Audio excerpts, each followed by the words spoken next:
စာသင်ကျောင်းဘုံကျဲတဲ့ကိစ္စတွေကိုကြည့်မယ်ဆိုရင်ဥပမာက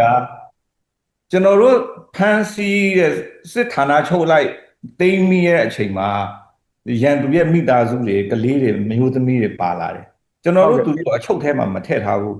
သူတို့ကိုသူတို့ရဲ့နေရာနဲ့ထိမ့်သိမ်းထားခဲ့တယ်ပြီးမှဒီအမျိုးသမီးတွေရဲ့ကာယီအိမ်ကြီးလုံခြုံရေးတွေကအစပေါ်လေသူတို့ပါသူတို့အစင်းစင်းအုပ်ချုပ်ကျွန်တော်တို့မှလည်းစစ်ဖြစ်ပြီးမှစားစရာလည်းတိတ်များများစားစားရှိတာမဟုတ်ဘူးမျှပြီးမှစားပေါ့ကျွန်တော်တို့ရဲဘော်တွေစားတယ်လို့စားပေါ့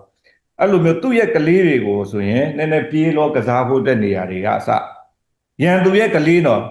ကျွန်တော်တို့ ਨੇ အသေးလေးတတ်ထားတဲ့ရန်သူရဲ့ကလေးတွေတော့ကျွန်တော်တို့ဒါမျိုးထားတယ်ပြီးမှတစ်ဖက်က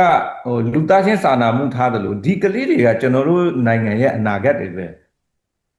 သူတို့အကြောင်းဘယ်လိုထားရမလဲဘယ်လိုမနစ်နာအောင်ဘယ်လိုလုပ်မလဲကျွန်တော်တို့အမြဲတမ်းတိုင်ပင်ပြီးမှလှုပ်တင်တာကိုလှုပ်ပေးကြတယ်တချို့ဆိုရင်အမေရောအဖေရောမရှိတော့ဘူးကျွန်တော်တို့သားသမီးအဖြစ်မွေးစားလိုက်တယ်